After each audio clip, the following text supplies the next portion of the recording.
Assalamualaikum warahmatullahi wabarakatuh. Saya Cindy Febrindasari akan menyampaikan presentasi tentang aspek linguistik dalam wacana persuasif poligami di media sosial, sebuah analisis pada akun Instagram @coachhafidin. Sebelumnya saya ucapkan terima kasih kepada Panitia Konferensi Linguistik Tahunan Atmajaya atau Kualita yang ke-22 atas kesempatan yang telah diberikan kepada saya. Baik, mengapa kami mengambil topik poligami di media sosial? Tentu tak lepas dari bagaimana media sosial telah bertransformasi dan berkembang hingga menjadi platform utama bagi berbagai wacana dan promosi. Fenomena ini tentu tidak terkecuali berlaku juga untuk topik-topik sensitif seperti halnya poligami yang sampai sekarang masih menjadi perbincangan yang hangat di masyarakat. Meskipun poligami ini bukan isu baru, tetapi masih menjadi topik perdebatan dan belum menemui solusi definitif di kalangan masyarakat maupun ulama. Kajian tentang poligami selama ini telah banyak dilakukan, namun lebih banyak berfokus kepada studi-studi di luar kajian linguistik seperti analisis poligami dengan perspektif hukum Islam, fikih, perundang-undangan, hingga kesetaraan gender. Sementara itu, meskipun telah ada penelitian yang mengkaji strategi persuasi dan implikasinya dalam konteks media sosial, namun perhatian terhadap aspek linguistik dalam analisis wacana persuasif juga masih kurang, terutama jika menyangkut promosi poligami. Analisis wacana persuasif yang muncul selama ini lebih banyak terkait wacana persuasif pada iklan maupun politik. Selain itu, pendekatan yang dilakukan juga lebih banyak terkait dengan analisis wacana kritis. Seperti yang kita tahu, wacana dapat digunakan untuk berkata, bertindak, dan berperan. Dalam hal ini, wacana memungkinkan penggunanya untuk memainkan peran tertentu ketika berbahasa. Wacana persuasif sendiri adalah wacana yang mengandung ajakan atau nasihat, di mana di dalamnya biasanya berusaha untuk memiliki pengikut, mengajak pengikut atau penganut, atau paling tidak mengajak orang untuk menyetujui pendapat yang dikemukakan hingga terdorong untuk melakukan sesuatu. Aspek linguistik dalam analisis wacana persuasif ini memiliki peran yang krusial dalam memahami bagaimana pesan-pesan persuasif dikonstruksi dan diterima oleh audiens. Dalam konteks dengan promosi poligami ini, di mana argumen-argumen moral, agama, dan sosial menjadi satu poin utama dalam meyakinkan masyarakat, penting untuk memperhatikan bagaimana penggunaan bahasa dan strategi linguistik yang digunakan. Salah satu contoh fenomena poligami yang paling marak dibicarakan pada tahun 2019 adalah akun Instagram Coach Hafidin yang ternyata hingga saat ini masih konsisten mempromosikan tentang poligami atau mentoring poligami yang dipromosikan melalui beragam konten di akun media sosialnya, salah satunya yakni akun Instagram. Meskipun demikian, belum ada penelitian yang secara khusus mengeksplorasi aspek linguistik dari wacana persuasif yang dibangun oleh akun tersebut. Oleh karena itu, tulisan ini akan berusaha untuk mengisi celah tersebut dengan melakukan analisis mendalam terhadap aspek-aspek linguistik yang digunakan pada akun Instagram tersebut. Metode yang digunakan dalam penelitian ini adalah kualitatif deskriptif dengan mengumpulkan data sekurang-kurangnya 96 data berupa poster iklan dan takarir yang terdapat di Instagram @coachhafidin yang dikumpulkan antara bulan Maret hingga September 2023 dengan teknik baca dan catat atau studi dokumentasi Kemudian analisisnya adalah analisis dengan metode padan pragmatis, fokus pada aspek kebahasaan yaitu ortografi, leksikal, gramatikal, dan pragmatis. Kemudian analisis dilakukan dengan menganalisis aspek-aspek kebahasaan di bawahnya. Analisis wacana seperti ini telah dilakukan oleh Putwijana untuk menganalisis aspek kebahasaan yang dimanfaatkan dalam wacana humor kartun, dan penelitian ini akan mengadopsi cara tersebut. Tinjauan literatur yang digunakan diantaranya adalah fungsi bahasa dalam komunikasi, khususnya fungsi bahasa dalam iklan, seperti yang disampaikan oleh Little John dalam bukunya Theories of Human Communication, bahwa fungsi bahasa dalam iklan itu ada 3, yaitu fungsi informatif, fungsi persuasif, dan fungsi estetik. Mengapa fungsi bahasa dalam iklan itu diambil? Karena konten poligami yang terdapat dalam akun Instagram Coach Hafidin ini dianggap atau dikategorikan sebagai iklan. Sebab bukan hanya berfungsi memberikan informasi, tapi juga berfungsi membujuk atau mengajak minat konsumen. Dalam hal ini yang dimaksud konsumen adalah para pengikut atau follower di media sosial tersebut yang tertarik pada hal poligami seperti itu. Nah, lalu wacana persuasif dalam iklan itu memiliki beberapa teknik. Ada teknik rasionalisasi, sugesti, dan konformitas. Lalu punya beberapa tujuan, diantaranya adalah memberikan informasi, to inform, menimbulkan inspirasi, to inspire, meyakinkan, to convince, menghibur dan menyenangkan, to entertain, dan menggerakkan atau mengarahkan, to actuate. Lalu aspek-aspek linguistik yang dibahas di sini ada 3, yakni aspek ortografis, leksikal, gramatikal, dan pragmatik.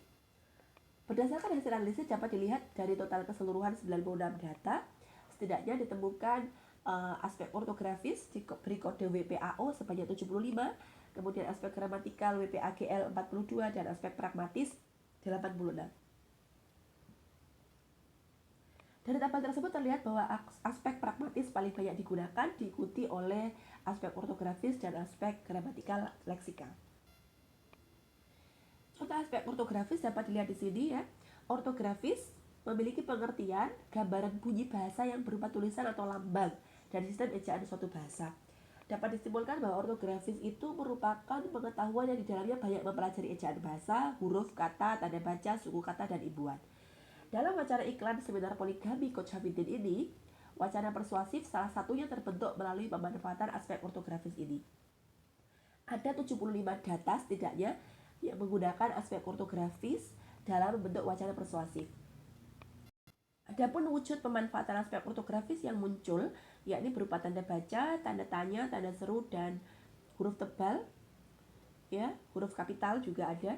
Nah, secara lebih spesifik nanti bisa dilihat di artikel atau makalahnya. Kemudian aspek ortografis juga dapat dilihat di sini, misalnya pada gambar 1 ada penggunaan tanda seru ya, 3 buah tanda seru yang mengikuti frasa belajar lagi gitu. Belajar lagi ditebali dengan 3 tanda seru. Nah, fungsinya apa? Fungsinya adalah untuk menggerakkan atau mengarahkan, yakni menyuruh atau mengajak, mengajak atau mengarahkan orang untuk belajar lagi. Belajar lagi dalam hal ini adalah belajar poligami begitu ya, belajar tentang poligami gitu, atau belajar untuk benar berumah tangga. Dalam hal ini adalah dengan mengikuti mentoring poligami yang nantinya adalah bisa melakukan poligami begitu. Teknik yang digunakan adalah teknik konformitas, yaitu dengan mengumamakan istri seperti garong darat ya. Istri itu menurut penutur diibaratkan seperti garong darat. Kenapa? Karena menghabiskan harta suami gitu ya. Bajak laut harta suami katanya begitu. Nah, suami itu kalau di hartanya dibajak istri diumpamakan seperti jongos elit istri. Nah, agar tidak seperti itu, maka ayo belajar lagi agar menjadi suami yang tidak menjadi jongos elit tadi, yaitu belajar poligami. Nah, maksudnya begitu. Tapi di sini hanya ada kata belajar lagi begitu, yang mengarahkan orang untuk melakukan sesuatu. Lalu di situ ada tanda baca, tanda tanya juga ya, untuk mengikuti frasa mau belajar, nggak mampu, nggak bisa juga. Nah, itu kan seperti meyakinkan, mengajak bahwa kalau kamu kebangetan deh kalau memang masih nggak mampu aja. Di sini kan ada mentornya, ambil programnya dan sebagainya. Tapi kalau kamu masih nggak mampu, nggak bisa juga, wah udah kebangetan deh, la haula wala quwata illa billah katanya gitu. Nah, sehingga di sini juga berfungsi untuk meyakinkan atau mengajak orang untuk melakukan suatu tindakan. Dalam hal ini adalah mengikuti mentoring poligami yang ditawarkan. Lalu penggunaan aspek ortografis juga terlihat melalui penebalan huruf ya, dengan menebalkan huruf-huruf atau kata-kata atau kalimat-kalimat yang menjadi kunci ya.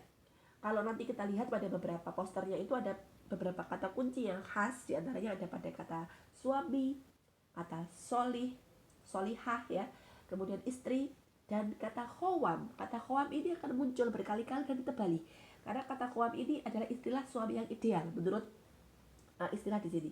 Dan ini juga memunculkan fungsi informasi sekaligus meyakinkan dan menggerakkan juga gitu, karena ditebali ini ada fungsi menggerakkan untuk melakukan hal-hal yang ditebali tadi.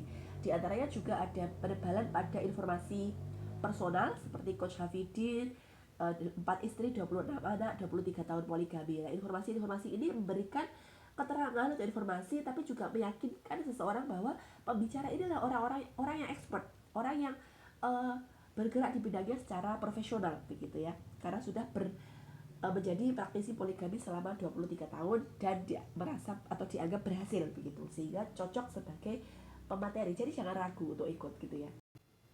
Aspek-aspek ortografi seperti ini akan terlihat pada beberapa poster-poster yang ditayangkan dan juga takarir. Jadi akan muncul berkali-kali istilah-istilah seperti ini, kemudian bentuk-bentuk tanda tanya, tanda seru untuk meyakinkan dan sebagainya yang akan dimunculkan pada beberapa poster atau iklan gitu yang mengarah untuk ajakan untuk poligami atau mengikuti seminar poligami yang ditawarkan.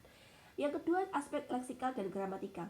Aspek gramatikal itu terwujud melalui referensi atau pengacuan, substitusi atau penyulihan, elipsis atau pelepasan, dan konjungsi atau perangkaian. Sementara aspek leksikal pada akun ini terwujud melalui repetisi atau pengulangan, sinonimi atau padan kata, kolokasi atau sanding kata, hiponimi hubungan umum khusus, antonimi lawan kata, dan ekuivalensi atau kesepadanan. Setidaknya ada 40 data aspek gramatikal dan leksikal yang terbentuk ya membentuk wacana persuasi poligami pada akun Coach Hafidin. Di antaranya dapat kita lihat di sini ada istilah raja kecil ya, raja kecil yang disepadankan dengan diksi aku ya. Sehingga aku ini disamakan dengan raja kecil pada WPAGL 1 atau contoh 1 itu. Sehingga raja kecil ini atau aku ini sama dengan raja kecil yang punya istri 4, anak 25, dan sebaliknya raja kecil ini bisa berarti aku yang suka-suka ngapain aja. Nah, jadi kalau orang berpoligami itu diibaratkan seperti raja kecil dan seolah menggambarkan poligami itu enak loh. Kalau kamu poligami nanti enak, kamu seperti raja kecil dilayani dan sebagainya dan sebagainya. Sehingga hal tersebut dapat berfungsi menggerakkan atau mengarahkan orang lain untuk melakukan hal serupa. Dalam hal ini yakni poligami, gitu, berpoligami gitu. Dengan adanya konformitas tadi ya. Lalu juga ada penggunaan ekuivalensi ya dengan kata ada yang ngatur bisa diatur, yang ngatur dan diatur. Nah, jadi kalau rezeki itu ada yang mengatur, jumlah istri ada yang mengatur, maka deketin yang ngatur agar jumlah istri bisa diatur. Nah, penggunaan kata-kata ini bolak-balik ini namanya adalah ekuivalensi yang meyakinkan orang bahwa memang ini bisa dilakukan dan ini baik, ada sugesti di situ, ada rasionalisasi di situ, ada konformitas di situ yang menggerakkan orang untuk melakukan sesuatu, yakni dalam hal ini poligami. Selain itu, wacana persuasif juga bisa muncul melalui aspek leksikal gramatikal melalui penggunaan antonimi ya. Ini misalnya bencana salah dan cara benar ya. Cara salah berumah tangga dan cara benar berumah tangga. Salah benar ini dikontradiktifkan untuk menimbulkan satu keyakinan bahwa ada cara salah dan ada cara benar, sehingga kita harus menghindari cara salah dan harus mengikuti cara benar. Bagaimana mengikuti cara benar? Itu dengan mengikuti mentoring poligami. Nah, gitu. Pada akhirnya akan menggerakkan atau mengiklankan sesuatu, mempersuasifkan sesuatu, tetapi dengan cara menggunakan antonimi. Nah, lalu juga ada beberapa repetisi mengulang-ulang istilah. Istilah qawam diulang-ulang, dalam arti seseorang itu kalau mau jadi laki-laki yang baik ya harus qawam ya, qawam itu diulang-ulang terus. Lalu pada poster yang lain mengulang kata lemah, agar laki-laki itu nggak lemah, harus mengantisipasi kelemahan, nah, gitu ya. Ada lemah leadership, lemah attitude, lemah finansial dan lain-lain. Walaupun ini kembali lagi kepada subjektivitas, yang dimaksud lemah, yang dimaksud qawam tadi adalah subjektivitas atau rasionalisasi dari si penutur. Jadi ada teknik rasionalisasi, merasionalisasikan pendapatnya atau pernyataannya agar diterima oleh pembaca, dan salah satunya adalah sugesti juga ada di situ. Nah, di situ ada salah cara, dan diulang-ulang, direpetisi sekaligus ditekankan agar orang menjadi ingat. Ya, seperti itu ya. Lalu aspek pragmatis muncul melalui tidak tutur, ada tidak tutur seperti biasa ada tidak tutur lokusi, ilokusi dan perlokusi ya. Tidak tutur lokusi itu yang ditemukan ada deklaratif atau pernyataan, lalu tidak tutur lokusi persuasif.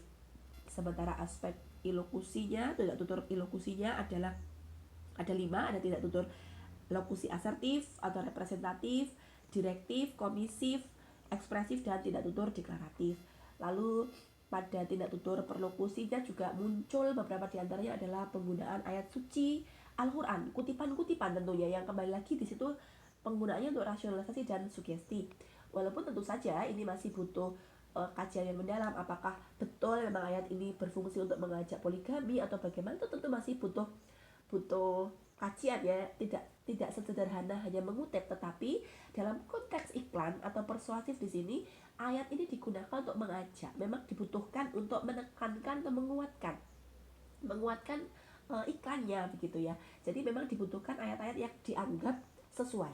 Nah, maka ayat-ayat yang dicuplek pun pasti ayat-ayat yang dikutip sebagian, tidak peduli asbabun nuzulnya atau tidak peduli bagaimana riwayatnya turunnya ayat itu, tetapi yang terpenting adalah disesuaikan dengan kebutuhannya untuk beriklan tadi. Di dalamnya juga ada beberapa, diantaranya adalah menggunakan nama Rasulullah misalnya. Kenapa ini kemudian menjadi relevan? Karena penutur adalah kebetulan adalah umat Islam, muslim, kaum muslim yang sasarannya atau target tutornya adalah orang-orang muslim juga, lelaki-lelaki muslim, sehingga di sini dibutuhkan penguat. Dalam hal ini bagi muslim itu yang kuat ya apa ya, Al-Quran. Yang kuat siapa tokoh yang dikagumi ya, Rasulullah. Maka dari itu ada nama Rasulullah, ada istilah-istilah atau ayat-ayat kutipan ayat Al-Quran yang digunakan untuk menguatkan pendapatnya atau menguatkan rasionalisasinya, seperti itu. Nah, itu terlepas dari apakah ini benar atau salah, apakah terlepas dari ayatnya itu sesuai atau tidak, tapi yang jelas dalam hal ini digunakan, dipilih yang memang mendukung fungsi persuasifnya tadi. Seperti itu kurang lebih gambar yang bisa disampaikan. Jadi simpulannya bahwa dalam akun Instagram Coach Hafidin ini memang memanfaatkan aspek-aspek linguistik, yaitu aspek ortografis, aspek leksikal, gramatikal, dan juga aspek pragmatis.